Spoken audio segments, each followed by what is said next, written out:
Hola y bienvenidos a The Explainer. Hoy vamos a meternos de lleno en una relación súper compleja y, la verdad, crucial. La de la prensa y el poder durante la última dictadura militar argentina. Estamos hablando de un tiempo donde lo que se escribía en un diario podía literalmente salvar una vida, condenarla o directamente borrar a una persona de la historia. A ver, escuchen bien esta frase. Es del general Videla, poquitos meses después del golpe. Suena casi como una defensa de la libertad de prensa, ¿no? Pero en realidad es una trampa, una paradoja que lo define todo. ¿Qué quería decir con esa responsabilidad? Bueno, quédense con esa pregunta porque vamos a desarmarla por completo. Para poder entender cómo se armó esta red de silencios, complicidades y hasta resistencias, vamos a seguir esta ruta. Primero, la carepa, la fachada pública. Después, los negocios que había detrás. Luego, algo clave, cómo se usó el lenguaje. De ahí pasamos a cómo se normalizó el horror y cerramos con lo más importante, porque todo esto nos tiene que importar, y mucho, hoy en día. Ok, arranquemos por acá, por la imagen que el régimen militar quería mostrarle al mundo. Y ojo, no era la de una dictadura torpe con un censor en cada redacción. No. Era algo mucho más sutil, y por eso mismo, mucho más peligroso. Y acá está la clave de todo. ¿Se dan cuenta? El régimen no quería que los diarios fueran pura propaganda. Lo que buscaba era una prensa que jugara en un supuesto punto medio. Se podían hacer algunas críticas, sí, pero siempre y cuando no se pasaran de ciertos límites. La idea era genial para ellos, mantener una apariencia de normalidad, de moderación, para adentro y para afuera. Bueno, ahora sí vamos a levantar el telón de esa supuesta objetividad, porque detrás de esa fachada de prensa responsable se movían mecanismos de control y, sobre todo, alianzas económicas muy pero muy concretas. A ver, claro que hubo censura directa, listas negras, comunicados que había que publicar sí o sí, pero el arma más potente, la más eficaz, fue la autocensura.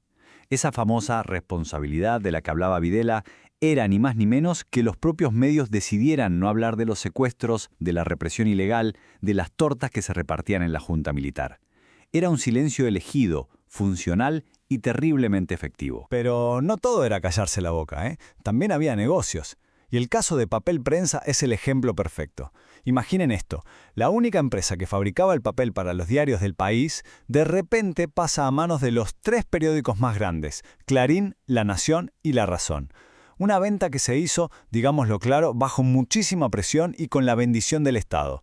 Esto selló una alianza económica clave entre los grandes medios y la dictadura. Y miren cómo se pagó esa lealtad. Es impresionante. El grupo Clarín, por poner un ejemplo, pasó de tener una sola empresa en 1976 a 12 en 1983. Un crecimiento bestial que además se expandió a otros negocios fuera de los medios. Queda bastante claro que ser responsable tenía su recompensa económica. Pero la violencia no fue solo física, con armas y secuestros.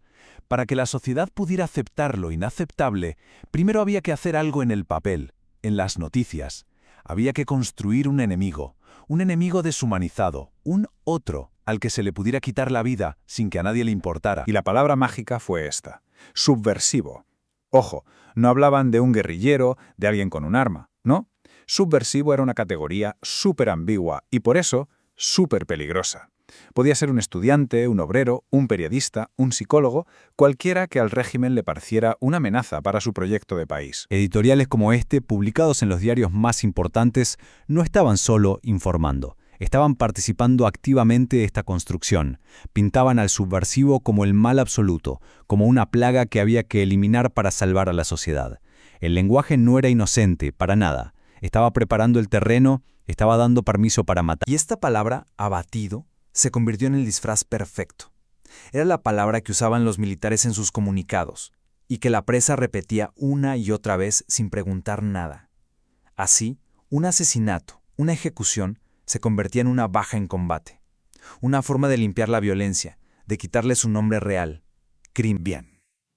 Ya tenemos un enemigo deshumanizado y un lenguaje que disfraza los crímenes. El escenario estaba listo para el último paso: lograr que algo tan terrible como la desaparición forzada de personas se viera como algo normal, casi como parte del paisaje. La pregunta es terrible, lo sé, pero la respuesta está en la rutina, en el día a día, en cómo los medios, noticia a noticia, fueron haciendo que lo impensable se volviera digerible para la sociedad. Miren, el proceso fue más o menos así. Primero, aparecían noticias breves sobre cuerpos encontrados en un zanjón, sin nombre, sin historia. Después, se publicaban los comunicados sobre enfrentamientos, donde, qué casualidad, siempre morían todos los subversivos y ningún militar salía herido. La palabra secuestro empezó a desaparecer de los diarios. ¿Por qué? Porque un secuestro es un delito que el Estado tiene que investigar, y acá era el propio Estado el que secuestraba. Y así, de a poquito, se instaló esa figura fantasmagórica, el desaparecido. Alguien que simplemente ya no estaba. Y con esto llegamos al punto central. El subversivo, esa figura construida por la prensa, se convirtió en lo que un filósofo, Giorgio Agamben, llama un homo sacer. ¿Qué es eso? Es una vida a la que se le han quitado todos sus derechos. Una vida que se puede matar y esa muerte no se considera ni un asesinato ni un sacrificio. Es una vida que sencillamente no cuenta. Y esta idea, esta construcción, tuvo una consecuencia humana absolutamente devastadora. Si bien todavía hay debates sobre los números, los organismos de derechos humanos mantienen una cifra que te congela la sangre. 30.000 personas desaparecidas. 30.000 vidas que fueron convertidas en homo sacer. Entender todo esto no es solo para una clase de historia. Analizar cómo funcionó la prensa en esa época nos da herramientas importantísimas para pensar en nuestro presente, en el rol que juegan los medios hoy. Y si tenemos que quedarnos con algo, son estas lecciones.